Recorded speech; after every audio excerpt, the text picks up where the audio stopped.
Le sexe dans le couple doit-il être un sujet tabou? C'est la question du jour, mesdames et messieurs. Oui, c'est une question qui fait déjà sourire sur ce plateau. Et nous recevons Madame Éponine Guézo. Bonjour, Madame. Bonjour, monsieur le journaliste. Vous êtes très bien habillée.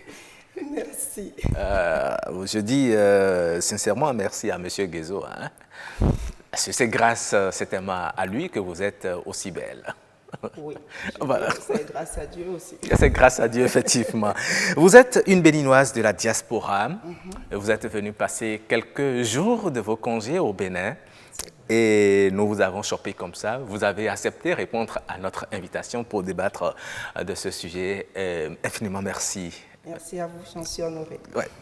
En face de vous, un bon mec, très bien habillé également. Auguste Amoussou, il est très connu. Lui, c'est un Béninois, il vit pour le moment au Bénin, donc on pourra avoir facilement accès à lui. Il vit au Bénin, mais il fait de temps en temps des navettes, n'est-ce pas? Il bouge beaucoup parce qu'il est manager d'artistes. Ah oui. Les managers, ça voyage. C'est vrai, la culture vous amène partout, et puis bon, au besoin, on sera quoi. Donc, Ouais. voilà. D'accord. Très bien. On parle donc du sexe dans le couple. Il y en a qui en font encore jusqu'alors. Nous parlons un sujet vraiment tabou. Est-ce que vous pensez, madame, on commence par vous, que le sexe doit encore être un sujet dont il ne faut pas parler, dont il ne faut pas en débattre dans un couple? Je dirais, à mon humble avis, que c'est encore une erreur. On est au 21e siècle. Là, je vais parler du couple marié, maritalement, Oui. qui ont été mariés devant Dieu et devant les hommes. Et qui vit Et sous qui le même vivent toit. sous le même toit. Ouais. D'accord? Ouais. Pour moi, le sexe ne doit pas être un sujet tabou, dans le sens où, du moment où vous êtes marié, d'accord, vous avez cette liberté-là de pouvoir échanger, parler de ce qui vous fait plaisir, ce qui vous rend heureux l'un et l'autre, et le sexe en fait partie. Tout à fait. Il n'y a pas de couple sans sexe. Et l'homme ne peut pas vivre sans sexe, même si, entre guillemets, il peut supporter pendant un temps, mais à un moment donné, ça va devenir irritant. Le cadre et je veux dire psychologiquement, s'il n'est pas satisfait, rien n'ira à la maison. D'accord, très bien. Voilà. Alors, Auguste Amoussou, dites-nous, pourquoi le sexe est-il encore tabou aujourd'hui, même dans les couples? C'est suffisamment grave que cela soit encore un tabou aujourd'hui où nous parlons. Je dirais simplement, est-ce qu'un couple peut vivre sans sexe? On me dira simplement non. Ce n'est pas possible. Même l'impuissant revendique comme étant quelqu'un qui fait l'amour. Même l'impuissant revendique cela. Voyant peut-être une femme enceinte passer, l'impuissant peut te dire, excusez-moi, on va parler de... Bien sûr. Le fond est aussi autorisé, au fait. Le fond est autorisé ou bien toute langue. Qui ont l'habitude de dire, ce qui veut dire qu'étant impuissant, il a envie. D'accord? Ce qui veut dire que deux personnes qui sont normales, c'est quand même direct. Ils ne doivent pas avoir de tabou. Je voudrais citer un philosophe qui disait, Honoré de Balzac, qui disait ceci, parler de l'amour, c'est faire l'amour. Exactement. Pas de tabou. Dans un couple, c'est une erreur. Mais vous savez, qu'est-ce qui peut aujourd'hui expliquer le fait que parler du sexe dans le couple est un sujet vraiment tabou? Est-ce que ce n'est pas à cause de l'éducation que l'on a reçue et aussi des préceptes religieux, de l'éducation religieuse que l'on a reçue qui font que beaucoup hésitent à parler du sexe? Parce que c'est comme si parler du sexe, c'est blasphémer, c'est aller contre les principes divins. Je dirais que c'est un peu de tout et encore plus de l'hypocrisie. Ah, de l'hypocrisie. Oui, je crois qu'il y a beaucoup d'hypocrisie derrière, d'autant plus que Ils peuvent en parler, enfin, je vais dire les hommes parler du sexe entre vous, les femmes aussi. Pourquoi, en étant devant son mari ou sa femme, il ne peut pas s'exprimer de ce qu'il veut ou veut pas dans son couple en tant que relation sexuelle? Il y en a parfois qui se cachent même leur nudité. C'est dommage. Enfin, en tout cas, en présence de mon mari, je ne vois pas pourquoi je vais cacher ma nudité. C'est pour lui.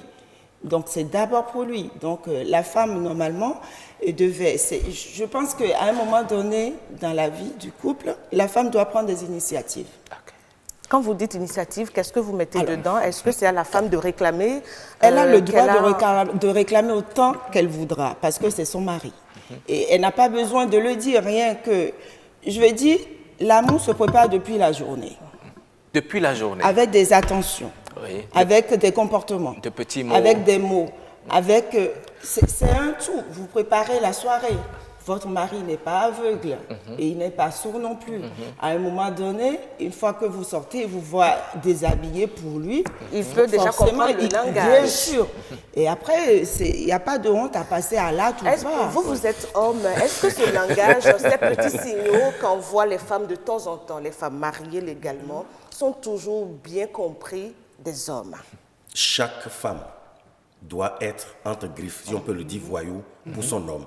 Et chaque homme doit être voyou pour sa femme. Si j'étais un pasteur, je n'enseignerais que le sexe.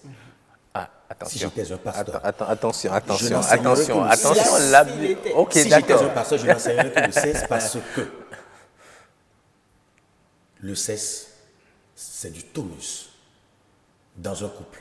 Le sexe, c'est le carburant que vous mettez dans votre moteur. Pourquoi? Parce que, écoutez, c'est ce truc que Dieu a créé. Je vous assure. Est-ce que vous pouvez comprendre un peu? C'est du vaudou, au fait. Mais nous, c'est que quand ça vous prend, vous ne vous maîtrisez plus. C'est ce que vous voulez dire. Dieu nous a réservé peut-être quelque part. Peut-être qu'on ne va pas l'exposer. Le lit conjugal. Vous savez, dès qu'on monte sur ce lit, vous allez me dire qu'il y aura encore hypocrisie ou quoi que ce soit. Non. C'est un espace réservé pour deux êtres humains qui s'aiment. Et un espace de liberté. De liberté, de faire tout. Un espace de discussion. Bon, de discussion de tout. Et c'est là où se règlent les problèmes. C'est aussi un tribunal qui règle les problèmes les plus insoupçonnables. J'ai dit ceci. Il n'y a pas d'histoire entre ma femme et moi. Aucune histoire ne nous amène à couper le sexe.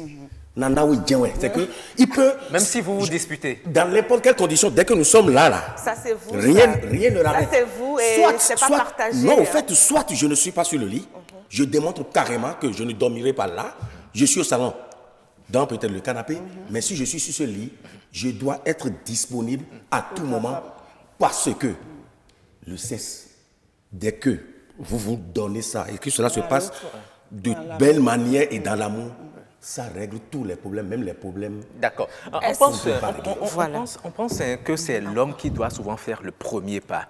Est-ce que c'est cela? Comment la femme peut-elle s'y prendre aussi? Je dirais que c'est un tort de penser que c'est que l'homme qui doit demander. Aujourd'hui, mais je pense que la femme peut même demander plus que l'homme. Le problème de la femme, c'est que, ici, je veux dire, quand je parle de la femme en Afrique, je pense que le point vient déjà des parents. En tant que parents, il faut qu'on sache, qu'on apprenne à parler du sexe avec nos enfants. Ça, c'est important. Parce qu'il y a la religion, il y a les coutumes, il y a la tradition, il y a tout ça. Mais il faut qu'on comprenne que c'est à nous d'enseigner le sexe à nos enfants. Si vous ne leur enseignez pas le sexe, encore qu'il faut le faire à un âge raisonnable. Bien sûr. On les enseigne à l'école de toute façon, au collège. Oui. D'accord? Sur tout ce qui est sur les relations sexuelles. Oui. Mais il y a des détails, suivant l'expérience de la maman, qui doit enseigner à sa fille. Tout à fait. Et l'homme aussi, en tant que père, d'enseigner à son fils, pour éviter des erreurs, pour éviter le débordement, les dérives des enfants. C'est important. Moi, je trouve que si la maman a la facilité de discuter de ces sujets avec son enfant, plus tard, elle aussi, elle peut en discuter facilement avec son mari. Est-ce qu'il y a un moment, un âge auquel il faut commencer à discuter du sexe avec son enfant? Quel âge à peu près selon vous, puisque vous êtes aussi mère? Aujourd'hui, ça avance tellement vite, les enfants grandissent tellement vite. Je dirais, il n'y a pas d'âge. Après, c'est la façon dont on le dit à l'enfant. Il y a les mots qu'on utilise en fonction de l'âge de l'enfant. Il y a cette proximité que vous établissez aussi avec les enfants, avec votre enfant. Je veux dire, nous, notre génération aujourd'hui, on est plus proche de nos enfants que nos parents à l'époque. D'accord? On discute mieux avec nos enfants parce qu'on se déplace avec eux, on voyage avec eux, on partage avec eux, on va au restaurant avec eux, on fait des animations. Ce sont nos compagnons de vie, pour résumer tout simplement les enfants. Je voudrais qu'on rebondisse rapidement sur les propos de monsieur tout à l'heure qui disait que le sexe, ça règle beaucoup de problèmes. Je voudrais vous demander justement, en quoi est-ce que le sexe est vraiment si important? Est-ce qu'on ne peut pas s'en passer pour une période? Règle les problèmes, c'est une façon de parler, parce que quand il y a l'amour, il n'y a pas de problème. Quand on s'aime, on ne pense pas aux problèmes. Et tant que l'homme et la femme sont connectés et qu'ils font l'amour et qu'ils maintiennent ces relations-là, ils se comprennent très vite, il n'y a plus de bouderie, on ne se fâche plus, parce qu'ils sont satisfaits. Et il y a aussi le fait, je ne sais pas si de nos jours, beaucoup de femmes jouissent vraiment de leur relation avec leur mari. Et si elles ne sont pas satisfaites, il faut qu'elles en parlent. Mais elles n'en parlent pas souvent. Il faut qu'elles en parlent parce que elles craignent peut-être que l'homme dise... choquer le monsieur. Non, il y a des soit façons. de choquer ou bien à que... ce moment-là qu'il apprenne au mari. Il n'y a pas de honte à apprendre à son mari s'il ne sait pas faire des choses. Il n'y a pas de honte. C'est mon mari et je veux qu'il me satisfasse. Donc, je fais tout pour. Elles ont peut-être peur que l'homme leur demande, mais tu es allé apprendre ça où? Et là, les problèmes commencent. Il faut que les hommes arrêtent ça, franchement. Il faut qu'ils soit il a confiance en sa femme ou il n'a pas. D'accord, très bien. Vous souriez. Oui, il sourit. Et nous allons... N'est-ce pas, monsieur Auguste? Nous allons écouter justement ce que les citoyens pensent aussi de ce sujet. Jennifer leur a tendu son micro. Nous allons les écouter. Bo to wuli alo ne ho ene wanyi han no ene no han khome ho ene ma do khome an don de bude ya ne ho parce que me do ma ton avoyan gbe bien no lo gbe bo wa bo so khome sa gbe bo wa ne don sala ene o ma de mi an da ho ne ndi akoyan su pa si po don atun ene gbe mi ton bo wa bo mi na wuli bo mi de lexins na ka so igbada. C'est vrai, c'est l'amour qui vous a unis. Ce que la femme veut, si elle ne le trouve pas correctement, elle va se fâcher. Même si elle ne le dit pas, elle va s'exprimer ça par une autre forme. Et elle va quitter. C'est naturel. Je pense que dans la Bible, on a dit l'homme qui devra quitter son père, s'attacher à sa femme, vont devenir une seule chair. Après, ils ont parlé de peupler la terre. Donc, d'une façon ou d'une autre, le sexe, si ça est là, c'est pour qu'on puisse l'utiliser. Donc, je pense déjà que forcément, quand il n'y a pas assez de sexualité dans un couple, souvent ça finit à la dérive. Mais de là à se séparer, je pense qu'on peut encore arranger les choses. Je pense que si le minimum y est, on doit pouvoir s'accorder à ça. Bon, maintenant, s'il y a des gens qui veulent des extras ou bien qui veulent d'autres choses ou qui ne sont pas satisfaits, on n'y peut rien. Par exemple, s'il y a des cas d'impuissance à gauche et à droite, bon, alors au couple de s'entendre. Est-ce qu'il faille rester ensemble ou bien il va falloir se séparer? Mais moi, je me dis, s'il y a le minimum, ça peut déjà aller. Parce que nous n'avons pas besoin de beaucoup de choses pour faire le foyer. La bonne entente, la communication, ça peut aller. Côté où il est envie de bon oui nous envie de et wa nous nem eze me ma do d'accord et na tabac avant de me dire. Pour être mécanicien, il faut apprendre à réparer une moto. Donc, nécessairement, pour cela, il devra y avoir une école pour former les hommes à grand âge, pour source de mariage, comment s'entretenir dans le foyer, comment faire le sexe, tout ça là. En tout cas, tout s'apprend. Donc, il faut aussi une école. Bien sûr qu'on nous apprend ça à l'école, mais je crois que c'est le b.a.-ba, ce n'est pas encore allé jusqu'au niveau où on peut bien pratiquer ça comme cela se doit. Voilà, donc nous avons entendu beaucoup de choses à travers cette Vox Pop. Et tout à l'heure, il y a un monsieur qui proposait même qu'on crée une école pour former les couples à la sexualité. Pour vous, c'est nécessaire? Madame sur ce plateau a ajouté pour les décoincer. serai un des professeurs. Vous savez, Oui. il y a une région au Sénégal, disons une ethnie, qu'on appelle les Laobé. Écoutez, le sexe, d'abord, prendre soin de son couple et enseigner déjà à bas âge. Et je vais vous raconter une histoire. Mon oncle Alain n'est plus jamais revenu. Et non. C'est jusqu'à sa vieillesse totale, c'est que jusqu'à sa mort. On lui demande de revenir, il dit non. Ici, là. Parce qu'il était allé juste pour une mission.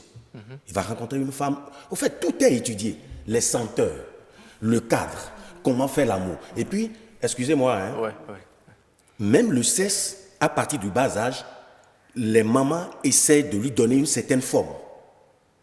Vous voulez dire que c'est tout un art, c'est le tout sexe. un art. Le sexe est de faire Vous aussi y allez, l'amour, vous ne c'est un revenez. art. C'est au fait.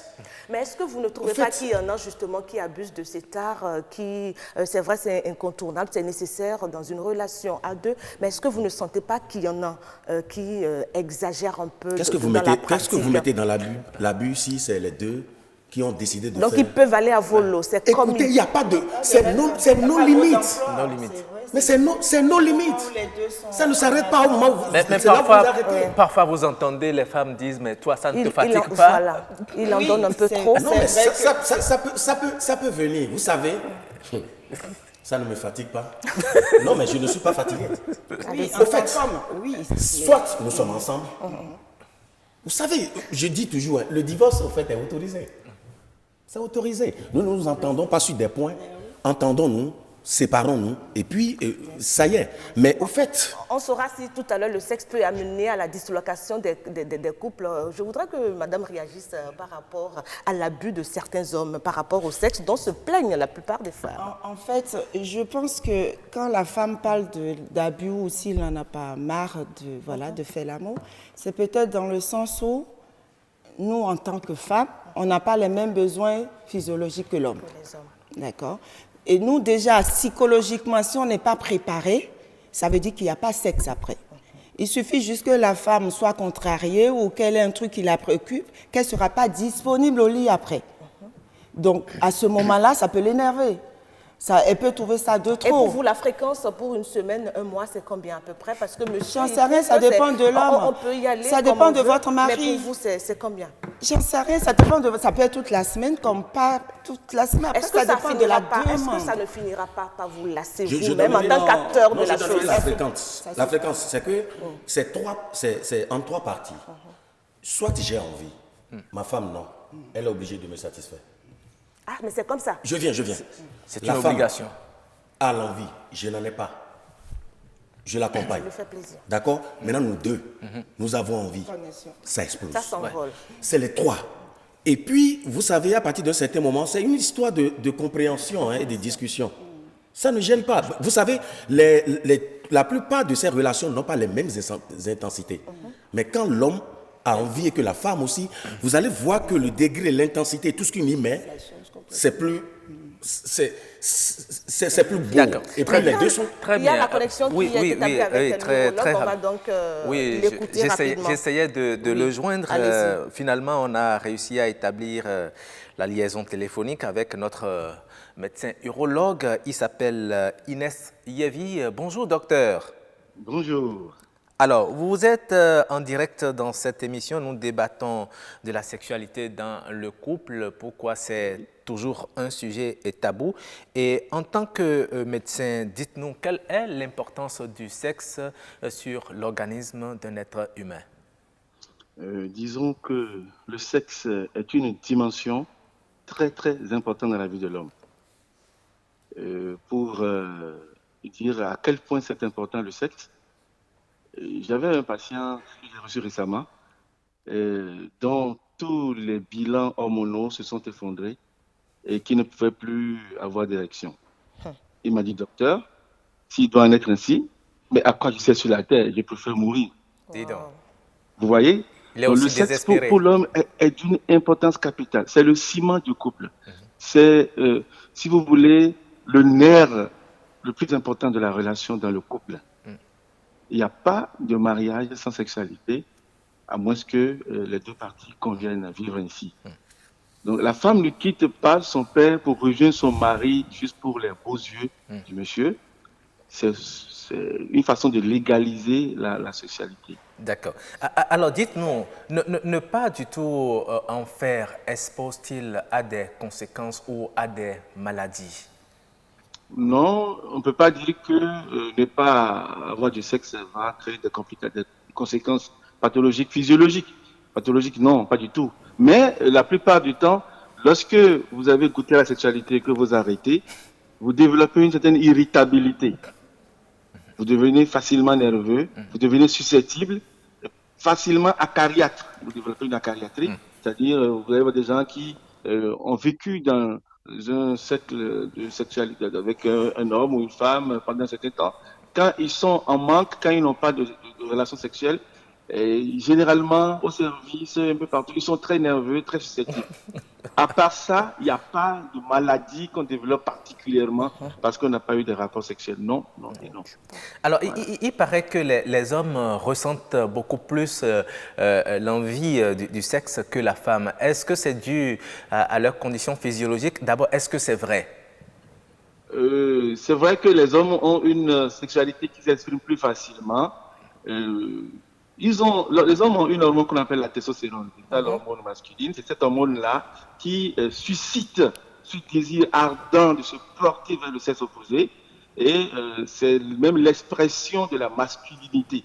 Voilà. Donc, ça fait que l'homme, tout de suite, est excité et ça peut se remarquer. La femme est lente à être excitée, mais quand elle prend le train en marche, elle est plus résistante que l'homme. Elle est comme un moteur diesel. Elle est comme un moteur diesel, comme vous le dites. Alors que l'homme, dès qu'il voit de loin des éléments stimulateurs comme les fesses, comme la poitrine, comme le sourire d'une femme, déjà il peut perdre le contrôle de lui-même. Absolument. Alors docteur, dites-nous, à quelle fréquence l'homme ou la femme doit-il aller au sexe dans le couple? Est-ce qu'il y a une fréquence? Quelle est la norme? Oui, il n'y a pas de fréquence standard, mais nous recommandons une moyenne de 3 au minimum par semaine. 3 au minimum par semaine? Bon, 3, oui. Ça permet de protéger la prostate aussi pour les hommes. Ah, d'accord. Et ça permet d'équilibrer les relations dans le foyer. Vous savez, dans le foyer, les choses qui peuvent amener des problèmes, les situations qui peuvent amener des problèmes, c'est l'argent, une mauvaise gestion de l'argent et le sexe. Et lorsque vous gérez mal l'argent, vous aurez des problèmes. Lorsque vous gérez mal le sexe, vous aurez des problèmes. Le reste, c'est juste consentant, c'est de la convivialité. Vous voyez? Donc, le sexe est tellement important que lorsque vous voulez avoir la paix au foyer, lorsque vous voulez avoir cet équilibre-là, moi, si quelqu'un d'entre vous soit malade, il faut ne pas faire économie de sexe. Absolument. Mais on dit souvent que lorsque l'homme fait trop, il va trop au sexe, eh bien, il a des risques de développer le cancer de la prostate plus tard. Est-ce que vous confirmez? C'est une hypothèse qui n'est pas vraie.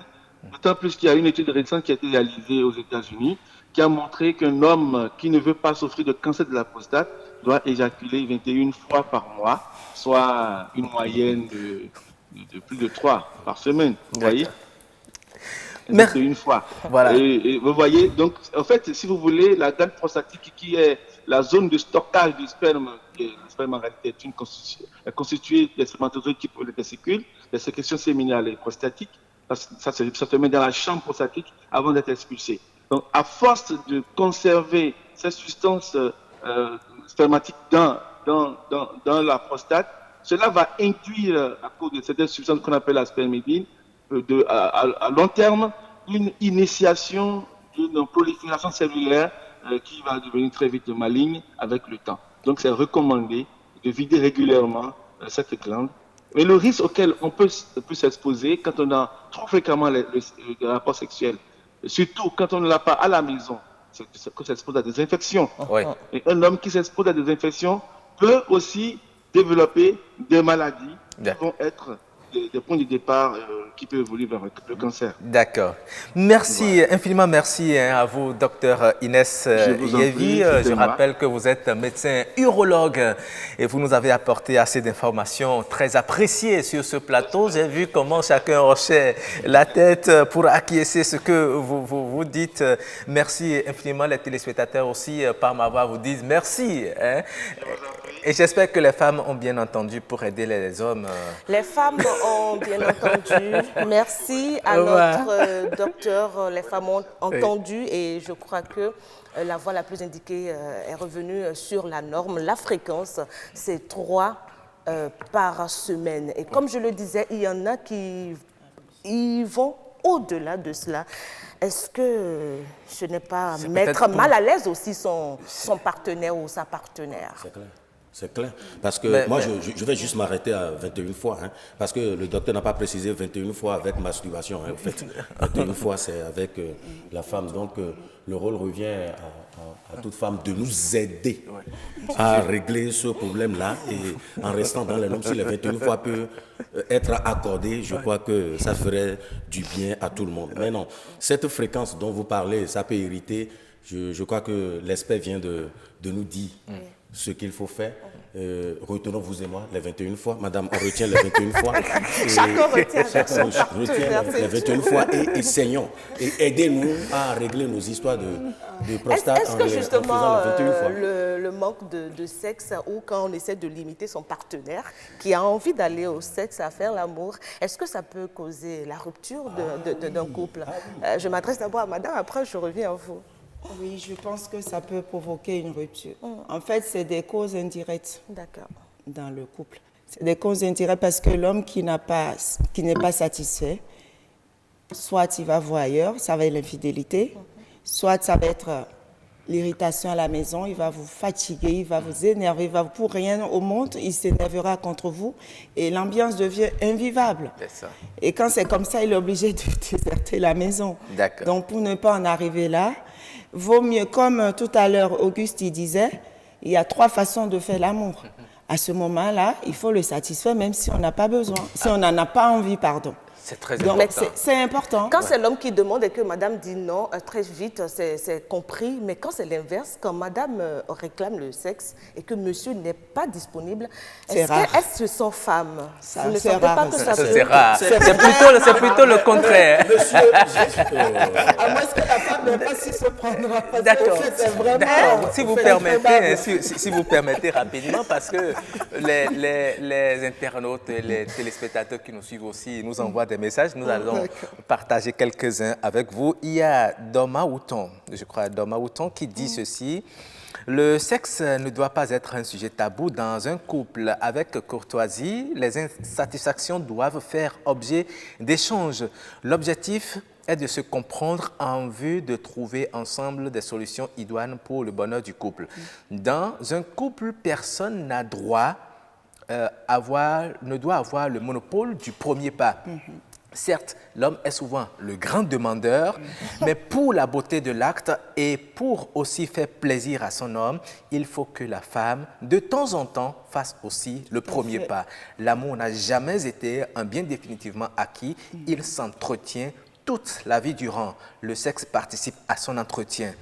Plus que toutes les autres occasions, c'est le moment sacré de vanter réciproquement ses qualités, de faire des déclarations d'amour, d'obtenir le pardon de ses fautes, de promettre l'abandon de certains caprices, bref, de rassurer son conjoint ou sa conjointe. D'abord, l'absence de sexe irrite surtout celui ou celle qui en a été privé, entraînant souvent des écarts de langage et donc de petits malentendus qui peuvent se dégrader par la suite. Lorsque l'on ne dialogue pas sur les questions de sexe, on ne peut jamais prévoir le dégât que cela peut causer dans un foyer. Et il finit pour dire, un pasteur disait ceci, le jeûne et la prière nourrissent l'âme et l'esprit, mais jamais le corps. Mais le sexe nourrit le corps, l'âme et l'esprit. Merci à Doma Outon qui nous a envoyé ce message. Oui, votre réaction, vous disiez qu'il a tout dit. Oui, il a tout dit. Il a tout dit parce que c'est un facteur incontournable dans le couple si vous voulez que votre couple dure. Moi, ça fait 25 ans que je suis mariée et je pense que ça va très bien même. Et c'est parce que ça fait aussi partie des facteurs. Et qui, selon vous, doit faire le premier pas? Il n'y en a pas. C'est celui qui a envie. Il n'y a personne. Voilà, c'est celui qui a envie. qui fait le premier pas et l'autre suit. S'il ne peut pas, ben, il aide au moins à se satisfaire. Il n'y a pas qui va... Personne n'a le monopole, comme il a dit l'internaute. C'est vrai. Si vous avez envie, quelle honte vous devez avoir à demander à votre mari? Il ne peut pas dire non, c'est impossible. Lui, il n'attend que ça. Il n'attend que ça. Donc, je ne trouve pas qu'il y a quelqu'un qui a le monopole de dire oui, c'est moi qui dois demander ou pas. C'est fini cette période-là. C'est révolu. Oui, c'est révolu depuis longtemps, ça. Ou bien la femme me confie le droit de demander à sa place. Je demanderai tout le temps. Non, au fait, je demanderai tout le temps. Oui, je demanderai tout le temps. C'est aussi une alternative. Je voudrais déjà apporter quelque chose. Créons des cadres de séduction dans nos couples. Oui. Vous savez, la nudité apporte aussi un plus. Moi, j'aurais souhaité qu'à partir d'un certain moment, que nous passons en dehors des enfants, le cadre où la femme et l'homme se retrouvent, qu'on essaie de se laisser dans son état, cela provoque des choses. Parce qu'en ce qui me concerne, il suffit seulement que j'observe et que tout change. Oui. Vous comprenez un peu. Donc, qu'on amène ça dans nos couples pour permettre à ce que cela soit relax. Parce que depuis le temps que Dieu nous a créés, c'est mieux que, bon, Adam et Ève, on avait mis quelque chose là, mais c'était quand même dans les conditions. Donc, exposons-nous parfois l'un à l'autre dans le cadre, cela permet de provoquer. Et puis, bon, n'oubliez pas, hein, quoi qu'en soit ce qui arrive, la femme a un fort pouvoir de pouvoir permettre à l'homme de décider. Pourquoi? Parce que certaines positions, dans certaines conditions, sortant de la douche, mettant l'homme dans... Je souhaiterais une provocation permanente dans le couple afin de permettre à chacun de faire sortir son moi, qui a une maladie orgueilleuse incurable, qu'on laisse ça de côté et que l'on se mette en action. Parce que le sexe dans un couple, voilà. Et nous allons vous lire encore un autre message, celui de Epiphane Ayawe qui dit ceci. Il parle de la fonction du sexe. Quelle fonction le sexe joue-t-il dans le couple? Il dit fonction reproductrice, fonction physiologique, santé, préviendrait le cancer de prostate chez l'homme. Le médecin l'a dit tout à l'heure. Apparemment, il y a des spécialistes, à part les médecins aussi. Il dit que le sexe est un régulateur d'humeur, participe à la régulation de la débauche, vecteur des MST, fonction de médiation dans le règlement sans procès des conflits conjugaux, apaise les crises de jalousie, atténue les soupçons d'infidélité d'une part et instaure la fidélité d'autre part quand c'est bien fait.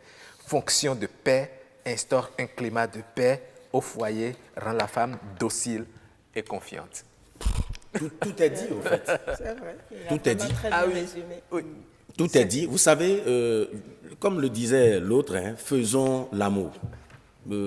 Faisons bien l'amour. Faisons très bien l'amour. Dans toutes les conditions. Il faut faire l'amour. Partout, mais pas avec sa femme. Pas dans l'infidélité. Mais dès que l'espace... Et je crois que le tout ne doit pas résider dans le nombre, mais c'est dans la satisfaction, dans la qualité. Oui, il ne suffit pas de faire pour faire, mais il faut faire pour satisfaire. La qualité, je venais de le dire tout à l'heure, la qualité, c'est quand les deux véritablement se donnent l'envie, vient des deux côtés. D'accord? Donc, c'est en qualité et en quantité, sans dépasser peut-être les 21. Parce que réglementairement, maintenant, il faut que moi, je respecte les 21, parce que, oui, il faut l'essayer. Peut-être que vous dépassiez, on ne sait pas. Non, mais je vous assure qu'il vous arrive, à partir d'un certain moment, un couple, de faire des expériences. Ouais. Ce n'est pas peut-être tous les mois. Il faut mais alors, se remet à niveau. Aller même au-delà, parce que c'est à l'apprentissage que les trucs vont venir. Mais essayez de le faire 21 fois. Il faut y aller, il faut y aller. Merci beaucoup. Vous savez, il y a certaines femmes, quand elles sont dans certaines conditions, vous savez de quoi je veux parler, elles ne veulent pas, par exemple, tomber enceinte, elles ne veulent pas utiliser des moyens contraceptifs non plus. Eh bien, c'est qu'elles sont catégoriques, il n'y a pas de sexe jusqu'à ce qu'elles sortent de ces conditions. Est-ce que vous pensez qu'il y a un moyen le monsieur va patienter qu'elle passe cette période, aussi simple que ça, je pense. Et ça aussi, c'est la communication. C'est un autre sujet, la prise des pilules en Afrique. Oui.